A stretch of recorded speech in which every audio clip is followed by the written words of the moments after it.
Hello, welcome to InnerQuest. My name is Jay Stone, your host for today, and our guest is Bill Epperly. Welcome, Bill. Thank you, Jay. Great to be here. Well, let me tell you a little bit about Bill. Bill is a PhD biochemist who left science in pursuit of a spiritual enlightenment. He has studied Korean Zen Buddhism, centering prayer, and Ken Wilber's integral spirituality, and has a certificate in spiritual direction. And you're going to explain all of these to our audience. I am. Okay. He teaches integral spirituality and stress reduction workshops throughout the Chicagoland area. So let's start out with, you grew up a Methodist in the 1960s. And were there signs early on in your life that you would go off in a spiritual direction or spiritual path? Well, there were and there weren't. There were a couple things. For the most part, I had a really normal childhood, but there were a couple signs I could see looking back. One was that when I was about 8, I had one day lying on the couch in the rec room, I lost consciousness for a moment, and I came back just kind of suffused with bliss. Mm-hmm. And I said to my mom, something weird happened to me, and neither one of us knew what to make of it, but you said had you were that 8 years experience, old? About 8 years old. And were you already going to church at that time? I was. We went to church every week, and I went to Sunday school, the whole thing. Well, and your PhD's from the University of Michigan, and from what I understand, biochemistry is tough. It's difficult to get a doctorate degree in that. Yeah, I studied the hardest thing I could find, the hardest thing I could get into. But I was really fascinated by biochemistry. Are your mom and dad scientists? My dad's an engineer, my mom's a dietitian. Okay. So I guess you could say that they are. Yeah. Okay. And anything after the age of 8, was there any other signs early on? Well, when I was about 13, I remember going to the library. We lived in Baytown, Texas at the time, and I went to the library and checked out a book on transcendental meditation. And I just remember sitting at home in my bedroom trying to count my breaths and failing miserably. And I forgot about both of those for decades, and then remembered them later on in my life. Okay. What led you to pursue your doctorate in biochemistry and then to leave the biochemistry field upon completion of your degree? Well, that's a good question. By the time I was in high school, I was really feeling an agnostic, like I didn't really fit in with my religious world that I was growing up in. Mm-hmm. And I remember Mr. Woodside gave a talk on the lock and key model for enzyme catalysis that showed how enzymes do their work. And I remember feeling as if I just learned the secret of the universe. Mm-hmm. And I thought that if I could understand how enzymes worked, that I would understand what life was all about. And so I went into grad school to try to understand life. Did you do your undergrad at University of Michigan as well? No, I went to Dickinson College for undergrad, and that was in biology. But because they didn't have biochemistry there, so I took all their biochem classes and then went on. Where is Dickinson College? Dickinson's in Carlisle, Pennsylvania, near Hershey, south central Pennsylvania. Well, there's some spiritual communities in Pennsylvania. Yeah, absolutely. And my ancestors were probably related to the Amish in southeastern Pennsylvania. Yeah. Very good. And when did you start to learn Ken Wilber's work? Well, I learned about Wilber on the way to my first intensive Zen retreat, and I was driving my Honda Civic to Toronto, and there were 4 of us in the car, this little tiny car, 5-hour drive from Ann Arbor, and the guy in the back seat started talking about how he was reading this guy, Ken Wilber, and according to Wilber's theory and spectrum of consciousness, if you had a Zen Satori, you would get your non-dual awakening, but it wouldn't do anything for your relationship problems. And I just remember being really upset because at that point I was into Zen, Korean Zen, and it was enlightenment or bust. And so here he was saying that it wasn't going to solve all my problems. Now, the word satori is another word for enlightenment? Yes. Yeah, Okay. Yeah. And can you enlighten our audience on enlightenment or satori? Well, a little bit, but I think one of the challenges is that the awakened experience, that there are those metaphors about all we have are the fingers pointing to the moon. Right. And so what I found Well, upon I awakening... know that, but our audience may not know. Yeah. It's a famous Zen quote. Do you want to say it, or you want me to? Oh, go ahead. Okay, so the master, points at the moon. He said the finger is not the moon. You have to experience this itself, or another, I think it was a neurolinguistics programming, said the map is not the territory. Exactly, right. Yeah. So anything we can say about it, and people say a lot, is that's the finger pointing at an experience that's basically beyond words to capture. That said, I think that the experience is one of freedom from habitual patterns, of contentment, of a pervasive sense of well-being, which is very welcome after living most of our lives. We live with a pervasive sense of something being wrong and a sense of connection to everything. It's what Abraham Maslow would call a peak experience, or religious or transcendental experience. Exactly, and you can have it as a peak experience that has a beginning and end in time, or it can become a stable part of your everyday experience.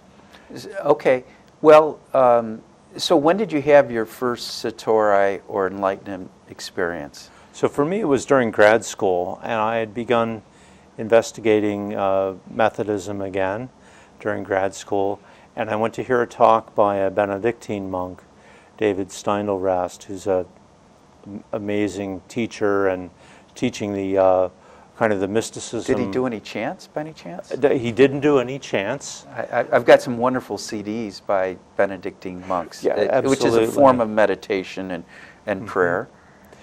And in his talk that night, I felt that the way he was describing reality or the divinity or God connected with my experience in some kind of way that I just had a spontaneous realization of my connection to everything. Mm-hmm. So that I went outside afterwards. I remember looking up at the clouds. It was dark, it was stormy, and I just felt that they were looking back at me. Mm-hmm. That there was a real connectedness there. So no duality, no clouds. Exactly. And Bill, just the experience. Yes, feeling that I and the clouds are somehow the same, although also different. And so how many satori or enlightenment experiences have you had since then? Well, they have changed over the years. Early on, I remember one day being in the lab and looking at my test tubes there on the bench, and all of a sudden the test tubes were looking back at me. I had just a little momentary breakthrough. Mm-hmm. And then as I took up Korean Zen Buddhist practice, I had those experiences occasionally. And then it didn't really become a stable part of my everyday life until about early in the 2010s, until 2011. And what shift happened that allowed you to have like satori on a daily basis? So I think the shift is part of the general maturation process. Again, if we think about Wilber's model, there are important stages we go through in our human development toward awakening. And I certainly 20 years ago was in more of the middle stages and have been making my way along that developmental spectrum. And what really did it for me was my participation in a new school called the Waking Down and Mutuality School of Spirituality. And that's what they do, that they help bring people into the non-dual awakening. And is there a certain practice, a daily practice that helps to, for one to get experience enlightenment?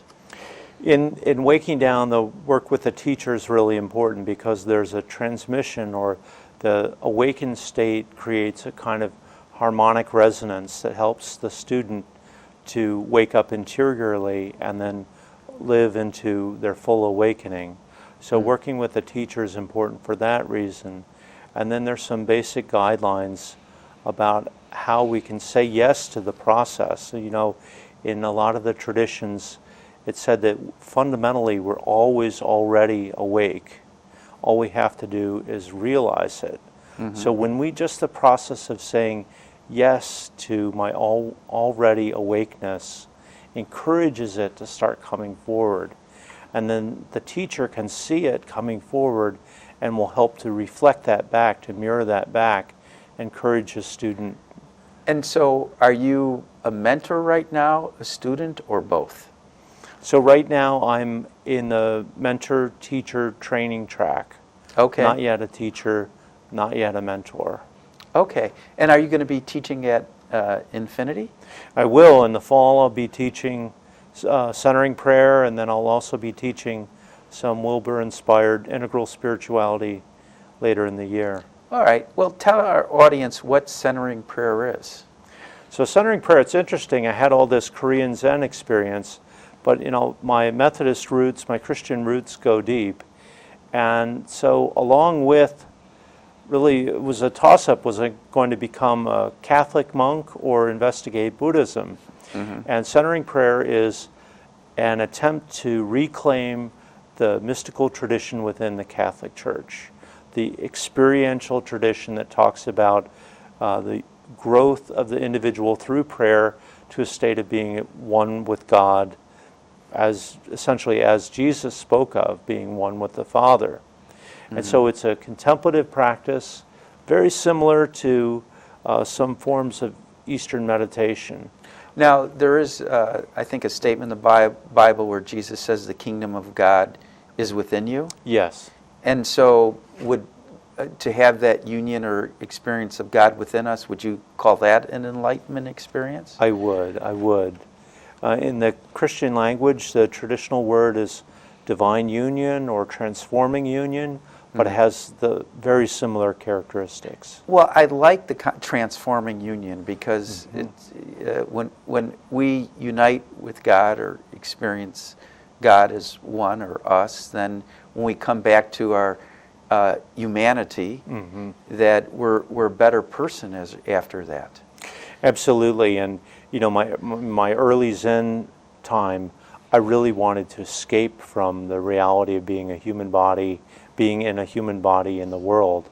And what I've come to realize more and more is that whatever we may experience in terms of transcendent realization or feeling oneness, that we are invited to come right back to our human lives. Well, you expressed something to me that Ram Dass had said. I interviewed Ram Dass after he had a stroke and he's in a wheelchair and he needs assistance. And I said, Ram Dass, you're famous for your book, Be Here Now. As a result of your physical maladies, are you still able to be here now? And he thought about it. He says, I'm more here now than ever before. So that's beautiful. Yeah. But that's, as you say, maturation or development. I think so. And I think, as a young man, I set out to conquer the world. And then kind of the wisdom of middle age shows the limits of that view, that life is really about relationship and about serving everyone, and it's not just about me anymore. I just can't imagine you setting out to conquer the world. Your nature is very gentle and kind. Now, I notice you're wearing a wedding ring. Are you married? I am, yes. I met my wife Claire in 2000. We were married in 2001, and I discovered the spirituality of relatedness of married life, and a wonderful balance after all those years of Zen practice. Now, do you have ever meditate with your wife, Claire, or just in silence, or experience Satori together? Well, we have a daily practice. Independent or together? Together. Oh, that's wonderful. Mostly together, sometimes independently. She has her favorite kinds of retreats that she likes to go on. Sometimes they overlap with mine, sometimes they don't. But that's been one of the great joys of my life, is to grow in my practice with my wife. Now, your parents, when you started getting into Zen or Korean Zen, and they're more Methodist, was there any conflicts there? Well, I think it was hard for them, as you can imagine, their son investigating all these things that they were unfamiliar with. But they have been the most generous people. My dad came and stayed and visited at the temple for a while. And where was the temple at? This was when I was in Ann Arbor, and then in '92 I moved to Chicago to help set up a center that's still there in the Lakewood neighborhood. Is that the Zen Buddhist temple on Cornelia? It is. That's where I lived my first 15 months in Chicago. Well, I've sat there. Okay. Is it Zazen? Well, it's Korean Zen. You could call it Zazen sitting, which means sitting meditation. Yes. Yeah, I would go on Sunday and just sit. Yeah. Yeah.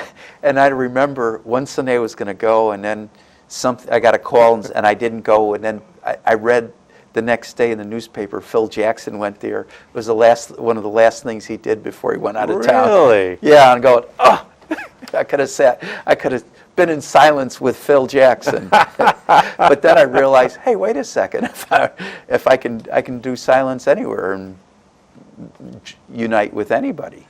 That's right. I mean, that's the paradox, is that the Buddhists have this wonderful expression that teaching Buddhism is like standing by the river selling water. That the teachings, the reality is right here for anyone, free of charge. Right. And yet we package it and sell it as if it were something special. Yeah. That's a great metaphor. So approximately how many hours a day do you go through your personal practices? Oh, well, right now at this phase, it's very slimmed down. So 30 minutes a day of formal practice is about what I need. And then there are other things I do, like I do a lot of relational practices. So I meet with teachers, and I have an internet support group that we meet by Google Hangout, and that helps me to grow into more of the emerging things for me are about communication and what in Waking Down we call mutuality, or really respecting the perspective of other people. And so those are the growth areas for me now. And how do you feel about using the internet, because that's kind of high tech, to stay in touch with students and teachers? I think it's the way of the future. I had a call with my teacher, a Skype call, during which I had my awakening experience. And I work with most of my teachers, and a lot of the people I work with as clients over either by phone or Skype. And like, where are your teachers? Well, they live all across the country, from Seattle, Portland, to Fairfield, Iowa, all around the country. Is Fairfield, Iowa, where the TM school is? Okay. Yeah. Are you affiliated with that, or? I'm not. Friends? I'm not, but a lot of the folks that were in the Transcendental Meditation community have gotten interested in Waking Down.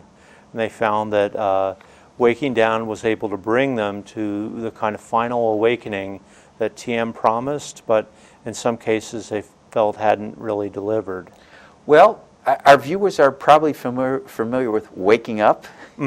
So explain to our audience what Waking Down is. I think it's chosen on purpose to be kind of a little provocative.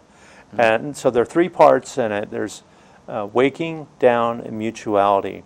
Waking refers to awakening to our oneness with all that is, to the infinite consciousness. But then the down refers to the fact that where the awakening is happening is not just in our head, but in all our body and mind. Okay. So the emotions, the bodily intelligence, all of that.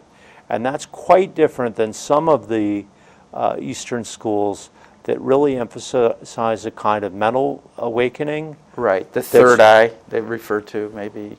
Or one of the characteristics, you could just ask how they are with their emotional lives.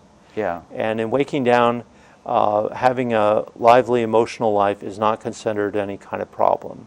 In fact, it's part of normal human life. Okay. Did you ever meet the Dalai Lama? I have not met the Dalai Lama, not yet. Yeah. Well, because his form of, Tibetan Buddhism, it is emotional because it's about being happy, cultivating happiness. And if you were to say your form of spiritual practice, is there any particular word that would describe it or term, or would you say waking down would be it? Right now I'm living as an awake person in the world, and so it's hard to categorize, and waking down has certainly been very helpful to me, though, in getting here. Okay. You study spiritual direction, and our audience may not know what the term spiritual direction means, so please tell our audience about spiritual direction and what led you to it. Spiritual direction is an ancient way of working with individuals to help them deepen their prayer lives, and it was originally in the Catholic Church, and I think it really needs to be brought into the 21st century. So one of the things I'm excited about is using Wilber's integral framework to bring spiritual direction into the 21st century. It's basically a way of companioning and being with individuals to help them discern their proper growth in prayer in their spiritual lives. So it comes from a Christian context, but certainly all the major religions have something analogous to spiritual direction. Well, you see studies where people call themselves spiritual and not religious these days. What do you have any comments about that? Is what you're trying to do is to bring spirituality to the religions so they can attract more people or deepen their religious practices? There are a couple things that I really am excited about. For one, there are a lot of people that grow up in a tradition that just isn't serving them, and then they decide it's too small and they need to leave. And so for some of those people, I think once they discover their true spirit, they may become spiritual but not religious, which means they feel there's a spiritual life and a connection, something greater than human life, but they don't see it in their religion. So I think for some of those people, to help them find that, oh yeah, there was actually, I get it now. I see what my home religion was trying to tell me, and it just didn't work for me at the time. Actually, a lot of people take up Buddhist practice, and then after some time of practice, they begin to realize what their home religion was really telling them about, or was supposed to be telling them about. So I think that can be a very profound healing experience for someone, to see that even though they've grown beyond being a conventional Christian or the kind of Christian that their church was about, that they can still consider themselves to be a Christian.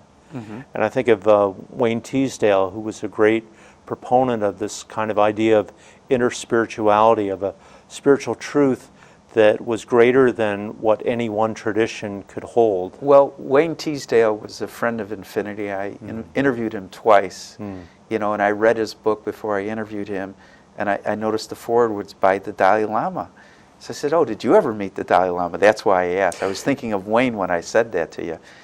And he says, oh yeah, I've taught meditation classes all over the world with the Dalai Lama. Yeah. But he was so humble. Yeah. He embodied his words and beyond. Yeah. And that's what, probably the highest compliment I can give you is that you are more than what you speak. It just comes across in your presence and your being. So, Well, your practice is good. Brother Wayne was a dear friend, and we miss him terribly. And I think that he was one of those that really was pointing the way forward. And for many, many of us, we outgrow the tradition we grew up in. And his life was totally about service. Yeah. In any way or shape that he could, he wanted to serve humanity. I mean, he was a Catholic monk by training. Well, see, there's this, there's kind of a new, what's the word? There's a new ideal coming, and that I think the Dalai Lama was the first to be what Gene Houston started calling a world server, the person who feels their aspiration is in some way to serve the world community. I think the Dalai Lama does that. Yes, he's Buddhist, but he talks about universal values like peace, love, and just being a good person.